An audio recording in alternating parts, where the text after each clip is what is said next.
우리 옆에 분들에게 인사하겠습니다. 아주 평안하셨습니까? 반갑습니다.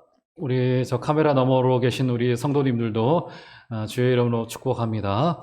오늘부터 우리 교회는 또 주일에 이제 최소 3주 아마 그 이상이 될런지도 모르겠습니다. 또 온라인 비대면 예배로 진행하게 될 텐데 비록 우리 온라인 예배고 현장에는 뭐 20명 정도로 와서 예배하는 온전치 못한 예배죠. 그렇더라도 장소는 중요하지 않습니다. 그렇죠?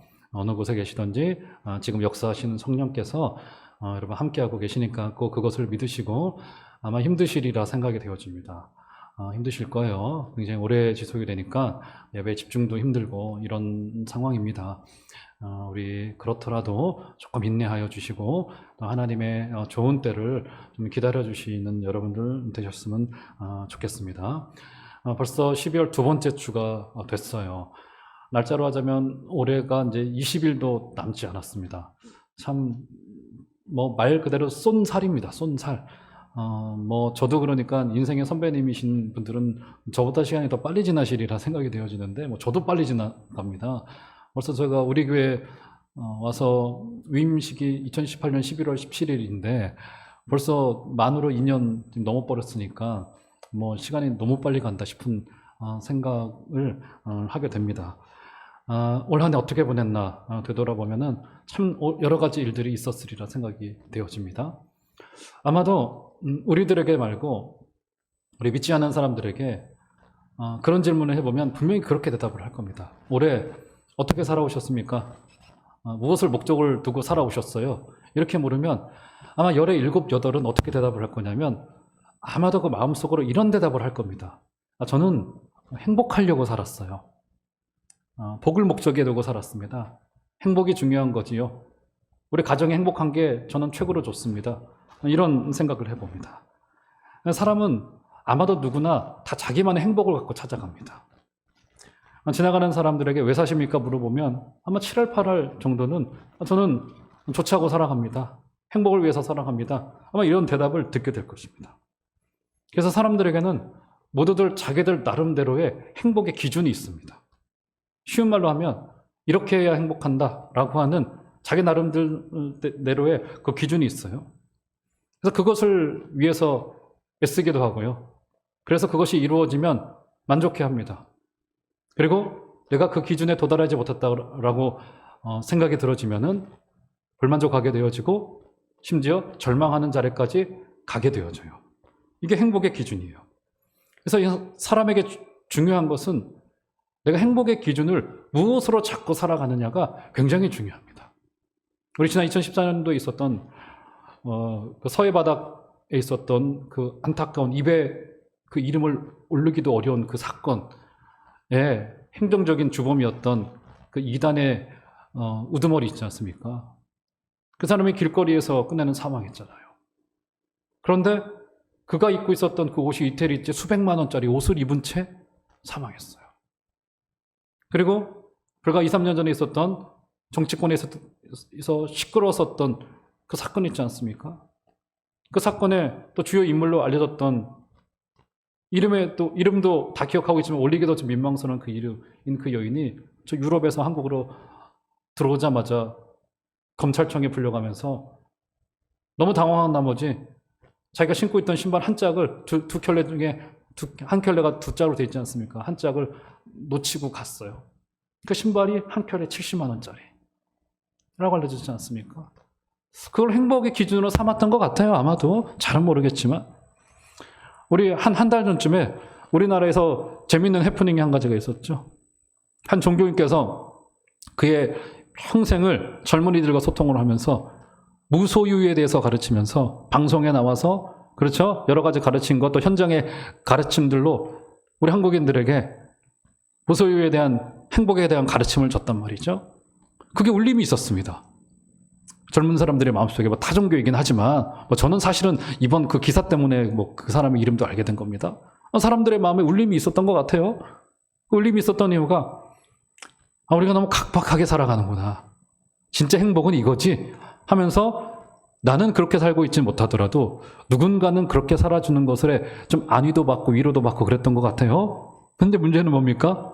알고 보니 그분이 무소유를 가르쳤는데 그분이 풀소유를 가지고 있었던, 저기 한강에 조망권 있는 고급진 빌라에 저기 남산 타워가 보이는 멋진 자리에서 그죠, 풀소유를 하면서 살아가고, 뭐 미국에 뭐 집이 있네 마네 뭐 이런 것을 바라봤을 때 아마 사람들이 좀 배신감을 느꼈었던 것만 같아요. 그렇죠? 얼마나 우리 청자들이 배신감을 느꼈을까 싶은 생각을 합니다. 뭐 저는 그 해프닝이 한국 사회에 회자되는 것을 보고는 뭐 그 사람의 삶이 뭐 어쨌다 저쨌다는 타종교이기도 하고 진리가 없는 것이기 때문에 별로 관여하고 싶지 않고, 그 사건에서 제가 봤던 것은 뭐냐면, 사람들이 정말 행복에 대해서 관심이 많구나, 복에 대해서 관심이 많구나 싶은 생각을 했습니다. 자, 그런데 여러분 어떻습니까? 성경은요, 그 자체로 복의 책이라고 볼 수 있습니다. 성경의 처음부터 끝까지가 복에 대해서 이야기를 합니다. 굉장히 중요해요. 복에 대해서 이야기를 합니다. 아브라함을 생각해 볼까요? 하나님이 최초로 인간에게 나타나셔서 약속, 언약을 했던 구체적인 사례가 이제 아브라함이라고 볼 수 있습니다. 그런데 그에게 주었던 약속의 정체가 뭡니까? 너에게 복이 있을 거라고 이야기를 했어요. 더 나아가서 아브라함에게 네가 복이 될 거라고까지 이야기를 했습니다. 그렇죠? 어마어마한 약속이죠? 자, 모세의 율법. 자, 우리가 모세의 율법을 딱딱한 것으로만 생각을 해요. 제의적으로만 생각한단 말이죠. 그런데 모세의 율법의 끄트머리 가운데 있는 그 신명기의 마지막 부분에 여러분 어떤 걸 약속해 줍니까? 하나님이 말씀하시죠. 모세를 통하여서 이스라엘 백성들에게 너희들이 가나안 땅에 들어가게 되고 난 뒤에 골라라. 복을 받을래? 저주를 받을래? 그렇죠? 그렇죠? 뭔가 퍼포먼스를 해가면서도 복을 받을래? 저주를 받을래는 어떤 걸 제안하시는 겁니까? 너도 꼭 복을 받아야 돼. 이야기를 하기 위해서 그렇게 말씀하신 거 아니겠어요? 그렇죠? 복을 강조하고 있단 말이죠. 율법의 목적도 사실은 복이었어요. 굉장히 중요합니다. 그렇죠? 시편도 어떻게 이야기합니까? 시편 1편 어떻게 시작하죠? 복 있는 사람은 하면서 시작되어지지 않습니까? 그렇죠? 시편 전체의 이야기가 복에 관한 이야기입니다. 그리고 어떻게 맞춰져요? 시편 150편에 소위 말하는 거 할렐루야 시편이라고 말하죠. 진짜 복은 우리 하나님을 찬송하는 인생이 진짜로 복이다라고 하는 마침표로 찍어지고 있는 거라고요. 시편 전체도 복에 관한 이야기예요. 자, 이 복에 관한 이야기는 우리 예수님에게서 더욱더 분명해집니다. 그렇죠? 정확히는 구약의 복의 정체가 예수님에게서 성취되고 완성되어집니다. 놀랍게도 제가 또 말씀을 드리겠지만 마태복음에서만큼은 적어도 예수님이 하셨던 공적인 설교의 첫 번째 내용이 오늘 우리가 읽었던 팔복이었습니다. 맞죠? 물론 그 전에도 주님의 언급과 다소의 가르침이 나오지만 무리들 앞에서 공적인 자리 앞에서 하셨던 첫 번째의 설교의 내용이 복에 관한 설교셨습니다. 그렇죠? 놀랍죠? 그리고 그렇다라고 한다면 지금 아기 예수를 우리가 고대하고 기다리는 대강절로 보내고 있는 바로 이때 우리가 반드시 알아야 될 사실은 뭐냐면 주님께서 아기 예수로 오신 이후 동안 우리에게 복을 전달해 주기 위하여 오셨다라고 하는 사실이 분명합니다. 저도 결혼식을 이제 예배로 많이 인도를 해봤어요. 여러 번 이제 이것저것 설교를 해보니까 한 가지로 모아지게 되더라고요. 그래서 저는 늘 결혼식 때는 주로 가능하다면 복에 관해서 이야기를 합니다. 5가지의 복, 결혼에 있는 5가지의 복 하면서 막 이런저런 이야기를 해요. 서로 사랑해라, 애만이 나라, 막 이런 이야기를 막 합니다. 결국 복일 수밖에 없어요. 우리에게는 바로 복일 수밖에 없습니다. 자, 그러면 아까 말씀드렸듯이 사람들은 자기들 나름대로의 복과 행복의 기준을 가지고 있는데 오늘 우리 주님께서 이 땅에 오셔서 이불 떼시면서 공적인 자리에서 하셨던 첫 번째의 설교가 복이셨는데 오늘 읽었던 바로 그 본문입니다. 그러면 주님이 말씀하신 그 복이 어떤 복인가를 한번 우리가 살펴보면서 우리 오실 아기 예수를 좀 기다려보는 우리 시간이 되었으면 좋겠습니다. 먼저 1절로 가보시면, 자, 1절 보시면 1절 한번 다 같이 한 소리로 본문 한번 읽어보도록 하시죠. 읽겠습니다. 시작. 예수께서 무리를 모시고 산에 올라가 앉으시니 제자들이 나아온지라. 네.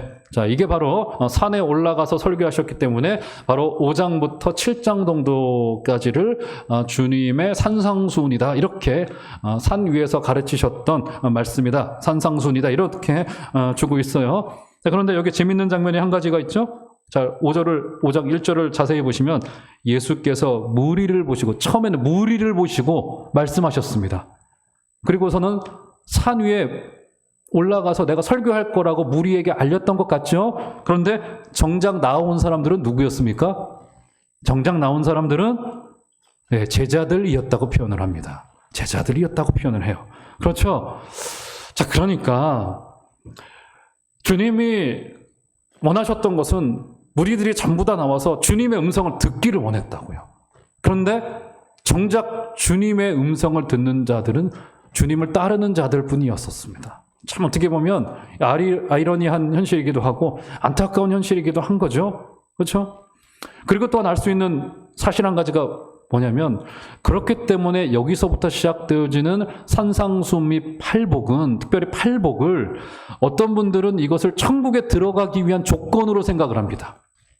이렇게 해야지 천국을 들어갈 수 있다. 하나님의 나라에 들어갈 수 있다. 이렇게 생각을 해요. 그런데 오늘 이것은 이미 주님을 따르는 제자들에게 주었던 말씀입니다. 그러니까 이것은 천국을 들어가기 위한 조건으로 우리에게 준 게 아니라, 이 윤리적인 강령들은 어떤 뜻을 가지고 있냐면, 오히려 이 말을 듣고 있는 제자들처럼 혼란스럽고 비틀어진 가치관이 득세하고 있는 세상 한가운데서 우리 성도가 과연 어떤 기준과 어떤 마음을 가지고 살아가야 되느냐라고 하는 이 제자의 정체성, 성도의 정체성에 관해서 말씀해주고 있는 것이다. 이렇게 보는 것이 옳습니다. 자, 오늘 본문을 크게 세 부분으로 나눌 수 있을 것 같아요. 자, 1, 2절은 서론이고, 첫 번째 부분은 3절에서 6절, 결핍에서 다가오는 복이 있다.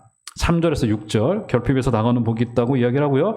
7절에서 10절은 선한 동기에서 다가오는 복이 있다고 이야기를 하고요. 11절, 12절은 그것에 관한 정리 및 마침표를 해줍니다. 이 세 가지의 큰 나눔을 여러분 잘 기억을 하시면 좋을 것 같습니다.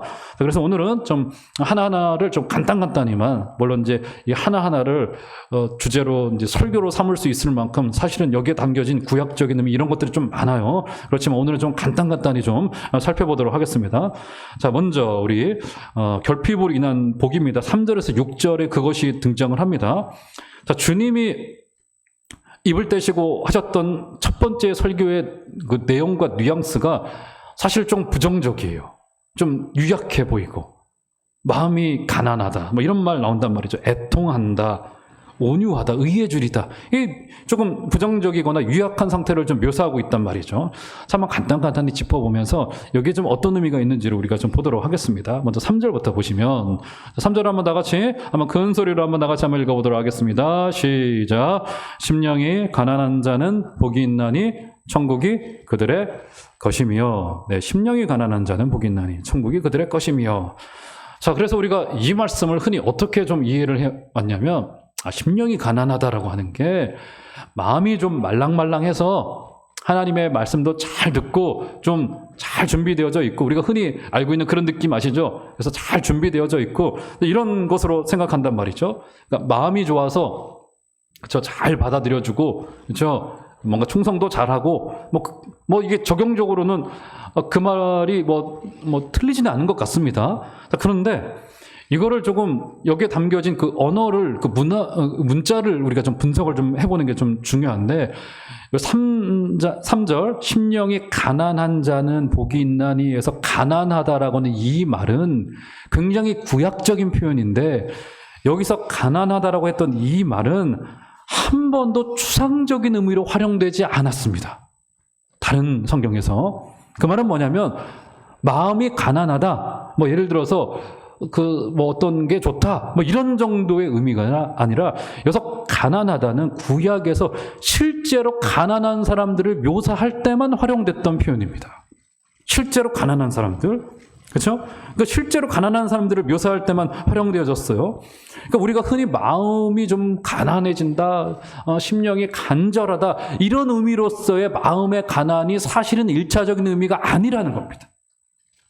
그래서 가난하다는 진짜 가난한 사람들을 이야기하는 거예요. 그래서 누가복음에서는 마음이 가난한에서 마음을 빼죠. 가난한 자는 복이 있나니 이렇게 말합니다. 그 의미를 조금 더 부각시키기 위해서, 그렇죠? 가난한 자는 복이 있나니. 그리고 가난하기 때문에, 이것은 구약 시대 속에서 실제적으로 가난한 특정 계층을 지칭하는 말로 활용되어졌었어요. 우리로 말하면 요즘에 우스갯소리로 그런 말이 있다죠. 요즘 임대 아파트들이 이제 워낙에 많이 생겨나고 있으니까 우리 젊은 초등학생들, 애들 또 우리 중고등학생들 사이에서 우스갯소리로 그런 이야기 한다잖아요. 무슨 어떤 걸 특정 걸 아파트 이름을 지칭하면서 거기 사는 아이들이라고 하는 표현으로 이야기를 한다고 하더라고요. 우리 과거 그랬지 않습니까? 한참 이제 주상복합 아파트가 강남에 처음 웅장하게 들어설 때, 근데 거기를 관리해주는 사람들이 있어야 되기 때문에 강남 한 구석에 좀 사실은 비교가 되지 않을 정도로 삶을 살아가는 분들이 군집을 이루면서 살아가셨단 말이죠. 그렇죠? 그러면 거기에 벽을 세웠어요. 그렇죠? 지금도 그런 사람들이 존재한다고요. 강남에 있는 중고등학교에 거의 뭐 8할, 9할 정도는 뭐 비슷한 수준의 사람들이 살아가는데 그중 1, 20% 아이들은 그런 아이들이 학교에 온단 말이에요.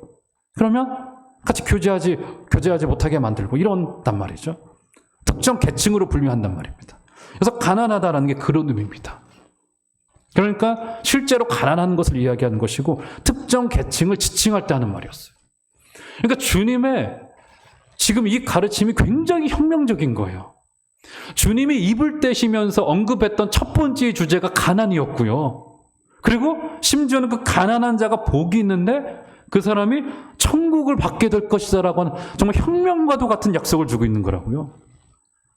구약의 그 가난한 자들은요, 그래서 어떤 사람들이었냐면 지금 우리 시대 때도 그렇지 않습니까? 가난한 자들은 시스템이 도와주지 않으면 도저히 일어설 수 없는 사람들이 늘 존재하거든요. 여러분 2000년 전에 로마의 법정 아래 살았던 가난한 사람들의 삶이야말로 어떻겠습니까? 그 사람들은 외부의 도움이 없이는 절대로 삶을 연명할 수 없는 사람들이었다고요. 오늘 주님께서는 제자들이라고 한다면 그런 가난한 자들이 되어야 된다고 이야기를 해요. 뭡니까? 주님이 말씀하고 싶으셨던 것이 무엇일까요?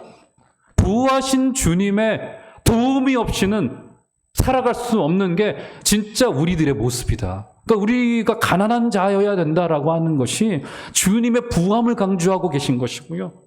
그 외부로부터의 도움이 우리에게 필요하다라고 하는 것을 말씀하신 거라고요. 그래서 놀랍게도 주님께서는 가난이라고 하는 그 결핍이 우리에게 복이 될 수 있다라고 하는 것이 주님이 부하신 주님이시기 때문에 우리에게 그것을 말씀하셨어요. 자, 그렇기 때문에 자연히 4절로 이어질 수밖에 없죠. 자, 4절 한번 다 같이. 자, 두 번째 복 한번 읽어볼까요? 읽겠습니다. 시작. 애통하는 자는 복이 있나니 그들이 위로를 받을 것이며, 예, 자연히 애통으로 이어질 수밖에 없죠. 자, 여기서 애통한다는 것은 무엇이냐면 우리가 기도할 때 정말 마음이 동해서 찬송할 때 나도 모르게 막 울음이 나오고 기도하다가 막 뭔가 부르짖음이 터쳐나오고 뭐 이런 것 정도로만 생각을 해요. 그런데 3절과 이어져 보면 이 애통이 어떤 애통인지를 알 수 있죠. 가난한 자에게 애통이 있을 수밖에 없죠. 왜요? 가난하니까. 없으니까. 그 애통은 터쳐나올 수밖에 없어요. 나에게 자원이 없으니까. 이것을 해결할 능력이 없으니까 이 애통이 터쳐나올 수밖에 없어요. 여러분, 올해 우리가 그것을 경험하고 있지 않습니까? 여러분, 눈에도 보이지 않는 바이러스 때문에 우리가 공포스러워하고 두려워. 여기서 여러분 눈으로 그 코로나 바이러스 보신 분 계세요? 아무도 없어요. 현미경으로 봐도 잘 모르고요. 지금 인류가 그렇게 지혜롭다고 스스로 기술의 발전을 자신했는데 지금 어떻습니까? 눈에 보이지 않는 바이러스 하나 잡지 못해가지고 우리 무력함을 봐요. 우리 없음을 보게 되고요. 우리 가난함을 보게 됩니다. 울 수밖에 없죠. 왜요? 우리 가난하기 때문에. 여러분, 그 우리의 가난함으로부터 시작되어지지 않은 애통은 조금 죄송한 이야기지만 그저 좋은 말로 하면 그저 낭만적인 울음일 수 있고요. 아니면 그저 조금 약간 멋진 울음일 수 있다고요. 그런데 오늘 애통은 가난과 연결될 수밖에 없는 게 우리의 애통은 바로 우리의 없음 때문에, 우리의 가난함 때문에, 우리의 도움 없음 때문에 애통이 터쳐나올 수밖에 없다고요. 여러분, 제가 지난주에 그런 말씀 드렸습니다. 언제부터인가 우리 가운데 쏟아 부어드리는 기도가, 시대를 바라볼 때 여러분, 기도가 터쳐나오지 않을 수가 없는 상황인데, 어느 때부터인가 우리 가운데 쏟아 부어드리는 기도가 되질 않아요. 되지 않습니다. 왜 안 된다고 말씀드렸죠? 좋은 말로 하면 영적인 게으름이고요. 콕 집어서 이야기한다면 죄성입니다. 어떤 죄성이에요? 지독히도 하나님에게서 멀어지고 싶어 해요. 지독히도 멀어지고 싶어 합니다. 여러분, 우리 죄와 의 중에 어떤 것에 끌리게 될까요? 죄에 끌립니다, 사람들은. 죄가 기쁨을 주거든요. 남을 미워하잖아요? 오묘한 기쁨이 있습니다. 나의 미움에 정당성을 부여해요. 여러분, 지독히도 하나님에게서 멀어지게 합니다. 가만히 있으면 절대로 하나님에게 가까워질 수 없습니다. 한번 되돌아보십시오. 나는 언제 마지막으로 하나님께 쏟아부어 드리는 기도를, 무슨 남사스럽게 그렇게 기도를 해? 아니요, 여러분. 성경에 시대를 살렸던 인물들은 예레미야도 눈물의 선지자였고, 에스겔도 드렸고, 히스기야는 심지어 벽을 보고 기도했던 인물이었습니다. 사랑하는 여러분, 그냥 있으면 안 됩니다. 그냥 있으면 지독히도 하나님에게서 멀어지게 되어져요. 목사라고 하는 직분요, 이거 일하기 위해서 주어진 직분이지, 이게 제 영성에 대한 아무런 담보가 되지 못해요. 제가 경험해 봤습니다. 아무런 담보가 되지 못하더라고요. 사랑하는 여러분, 하나님께 쏟아부어 드리는 애통하는 기도를 가난한 마음을 가지고 해주시는 여러분들 되시기를 주의 이름으로 축원합니다. 자, 5절 가보시면, 5절 다 같이 한번 한 소리로 읽어보도록 하겠습니다. 시작. 온유한 자는 복이 있나니 그들이 땅을 기업으로 받을 것이며, 예, 온유한 자는 복이 있나니 그들이 땅을 기업으로 받을 것이며. 자, 온유하다. 자, 온유하다는 것 때문에, 아니 그러면 사실은 여러분 그런 거 있지 않습니까? 우리 교회에서도 한번 언젠가는 해보고 싶은데, 뭐 MBTI나 애니어그램 같은 경우 보면은 사람마다 성향이 다 다르시잖아요. 그래서 애니어그램에서 사람을 좀 이렇게 성품으로, 성격으로 분류를 할 때 어떤 사람은 장형이라고 분류를 합니다. 그래서 장형. 우리로 말하는 호랑이상이나 이렇게 뭔가 주도적인 어떤 성격을 가지고 있는 사람들이 있어요. 어떤 사람은 가슴형으로 봐요. 가슴형. 그래서 사람의 감정을 잘 읽고, 감정이 얼굴에 잘 묻어나고, 그렇죠? 따뜻한 사람들. 가슴형입니다. 어떤 사람들은 머리형이에요. 분석하고 이해하고, 이런 것들을 좀, 이게 크게 한 3개 정도의 카테고리를 나눈단 말이죠. 다 온유해야 된단 말이냐, 성격이. 그런 성품의 차원으로 온유한다는 이 차원으로 이해한단 말이죠. 자, 그런데 여기서 온유하다라고 하는 것은 우리의 성격의 온유함을 말하지 않습니다. 중요한 것은 무엇이냐면, 여기서 온유는 우리 앞선 3절과 4절로 종합을 해볼 때 어떤 의미를 가지고 있냐면, 가난으로 인해서 억압과 착취로 인하여서 아무것도 하지 못하는 상태를 말하는 것이 온유예요. 그래서 힘이 없고 가난한 자들은 아무것도 할 수 없죠. 그렇죠? 바로 그 3절과 4절을 종합하여서 이야기하는 것이 바로 5절입니다. 그러니까 팔복은 복들 하나하나가 그저 독립되어서 존재하는 것이 아니라 서로 연결되어져 있는 겁니다. 그러니까 조금 더 쉬운 말로 이야기를 하자면, 온유한 자라고 하는 것이 어떤 뜻을 가지고 있냐면, 처분이 내려지기만을 기다리는 태도입니다. 무슨 말입니까? 내가 할 수 있는 게 없어요, 이게. 그렇지 않습니까? 자원이 없는 사람들은 할 수 있는 게 없잖아요. 그러니까 처분이 내려지기만을 기다리는 거예요, 처분이. 나에게 뭔가가 다가오기만을 기다리는 거라고요, 이게. 그렇죠? 그래서 온유한 자는 하나님의 처분을 기다리는 태도예요. 이것이 굉장히 어렵습니다, 사실은. 특히 저처럼 아직은 피가 끓는 젊은 이한테는 이게 쉽지 않은 문제예요. 판단이 되어지고 움직일 수 있는 힘이 있고, 그렇죠? 할 수 있는 능력이 있다고 생각이 되어지다 보니까 재단하고 판단하고, 이게 훨씬 더 하기가 쉬운 일인 거라고요. 그런데 처분이 기다려지는 태도는 그렇게도 어렵습니다. 그렇게도. 제가 지난 주간에도 잠깐 스승 목사님을 뵙고 인사를 드리고 왔는데, 또 한 번 잔소리처럼 하시는 말씀이 뭐냐면, 무조건 교회 처분대로 해, 너. 어떤 것도 네 주장을 내세우지 말고 목회에서만 하고 모든 것을 다 처분대로 해. 그런 이야기를 하더라고요. 아직 무슨 말인지를 잘 모르겠어요, 사실은. 그런데 이게 바로 그런 정도의 태도이지 않을까라고 저도 은근히 느끼기만 합니다.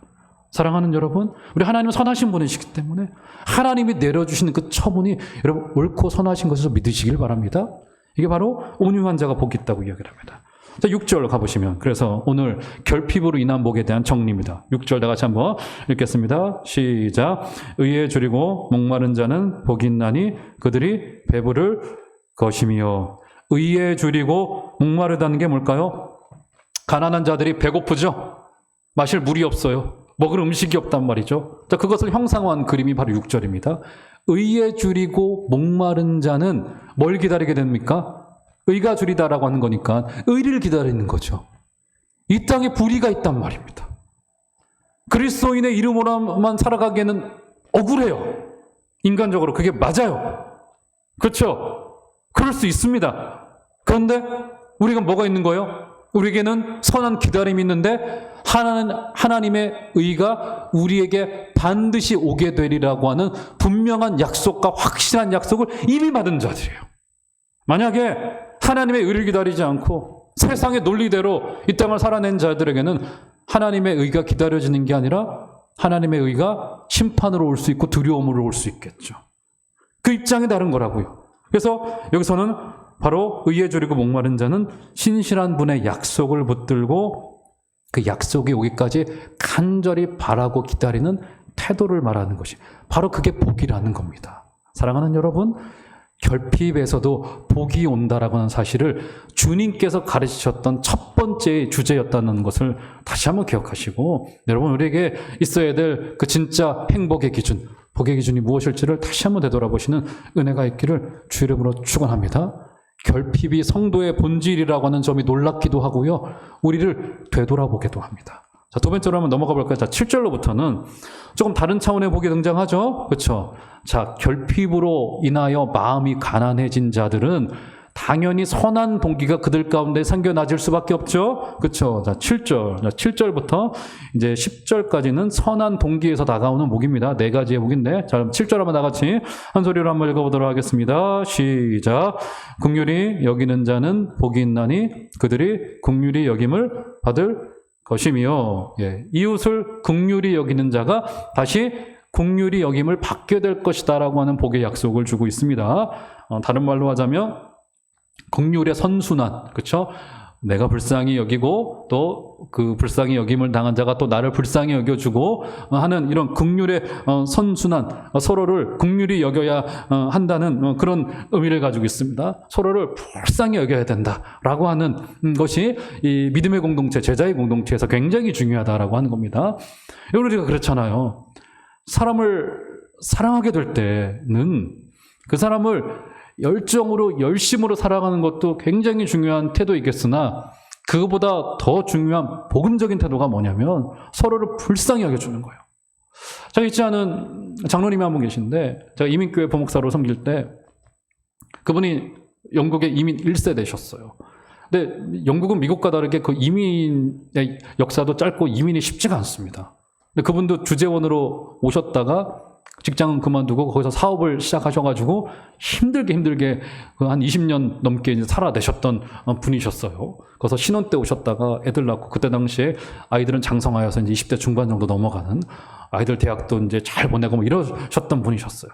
얼마나 힘들게 삶을 사셨을까 싶은 생각을 했습니다. 그때 제가 담당하고 있었던 이제 젊은 30대 우리 부부들하고 뭐 간단한 간담회 비슷한 걸 했어요. 근데 그 부부들은 이제 전부 다 몇 가정은 안 되지만 거기서 정착하려고 이제 마음 먹고 자리 잡고 막 하고 있었던 상황이었기 때문에 간담회를 하던 중에 제 눈에 보기에도, 목사 눈에 보기에도 장로님 권사님이 너무 금술도 좋고 너무 서로를 위해주고 막 이런 게 눈에 보여서 너무 보기 좋아요.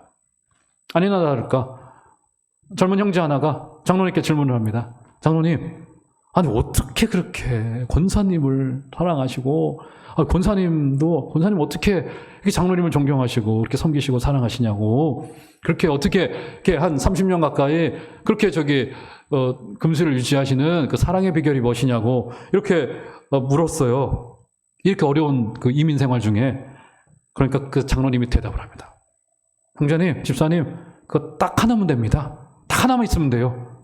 우리는 지금까지 서로 사랑한 것도 사랑한 거지만 서로가 너무 불쌍하더라고요. 그 대답을 하시더라고요.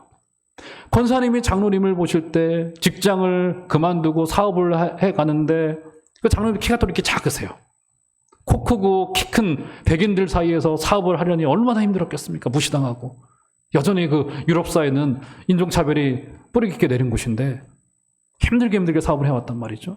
그리고 장로님이 권사님을 바라보실 때는 어때요? 그 외진 땅에서 부모들의 도움 없이 딸 둘 낳아가지고 그쵸? 아둥바둥 대면서 자녀들을 키워내고 학교에 데려다주고 하는 모습이 서로의 어깨를 보니까 그렇게 불쌍해 보이더라는 거예요. 그렇게 서로 불쌍히 여겨왔대요. 그러다 보니까 30년 세월이 지나왔다는 거죠. 여러분, 저는 이게 정답이라고 생각합니다. 여러분, 교회와 여러분들이 또 제가 하나님께 가져가야 될 장점이 뭘까? 장점이? 여러분, 저를 청빙해서 우리 교회 여러분들이 모셔온 거 아니겠어요? 그쵸? 물론 1차 투표 때 저를 안 뽑으신 분도 계시겠지만 어쨌든 그런 거 아니겠습니까? 그런데 뭘 보고 하셨나요? 뭐 장점이요? 여러분, 제 장점이 뭔지 아세요? 전 제 장점을 잘 압니다. 제 장점은요, 하나님 저를 불쌍히 보시더라고요. 불쌍히 보는 거예요.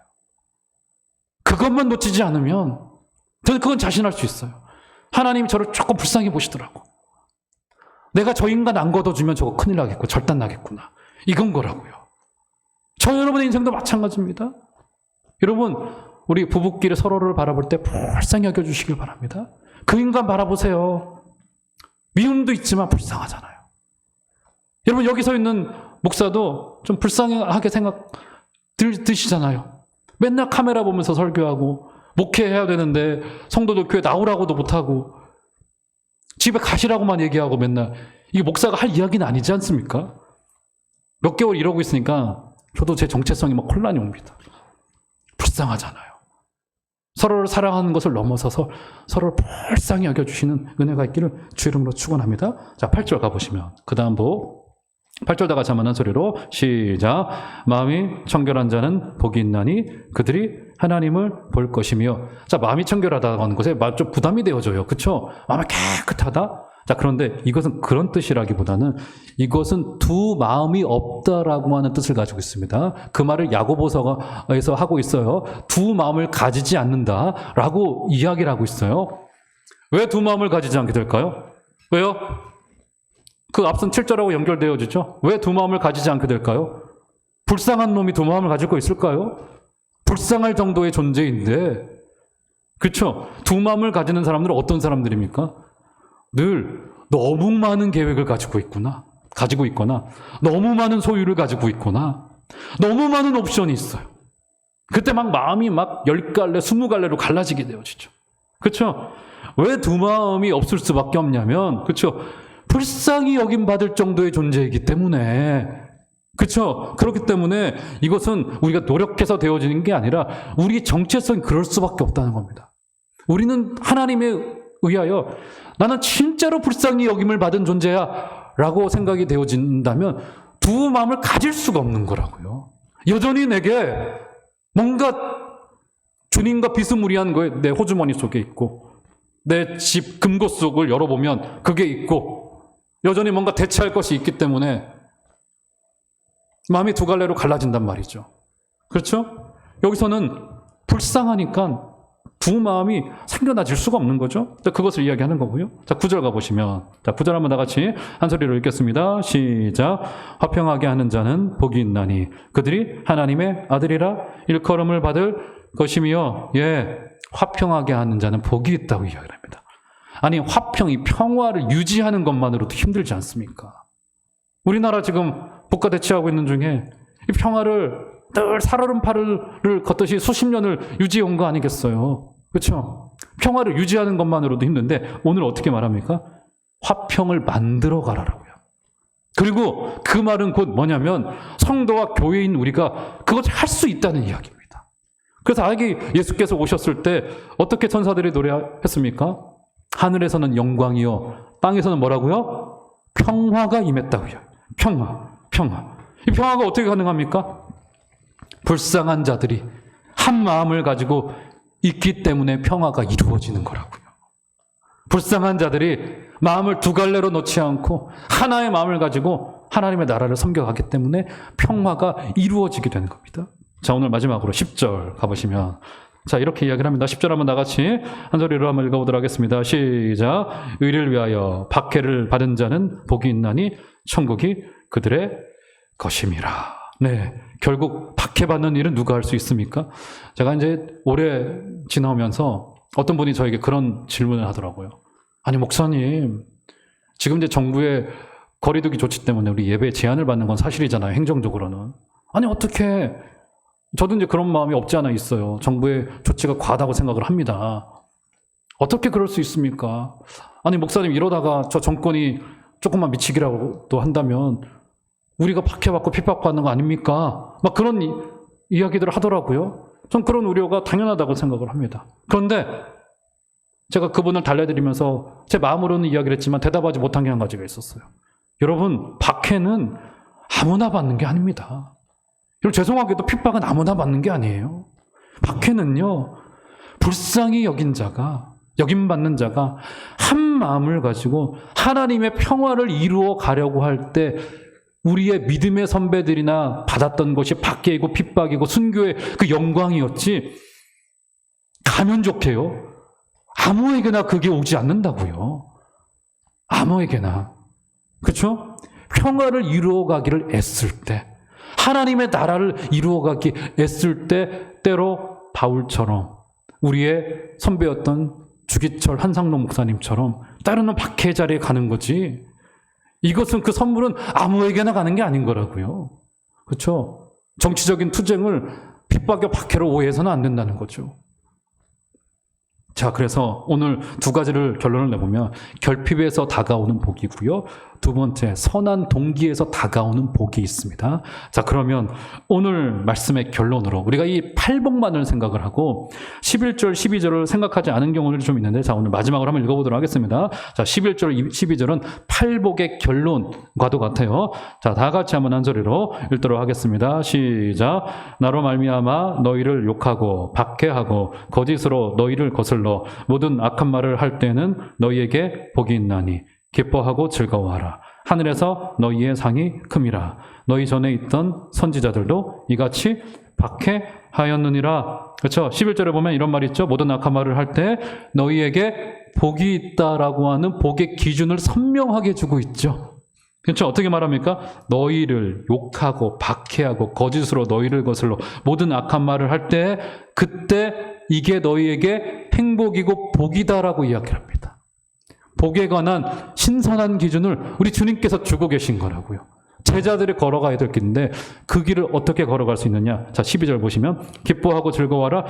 하늘에서 너희의 상이 큼이라. 아, 이게 그러니까 하늘에서 상을 주실 것을 기대하고 너희가 복을 위해서는 어려움을 견뎌내라, 이런 뜻으로 들린단 말이죠. 자, 그런데 좀 아쉬운 번역이에요. 그래서 상이라고 하는 것은 상이라기보다는 이 뜻은 삭이라고 하는 뜻에 더 가깝습니다. 삭. 우리가 받을 삭. 임금. 그쵸?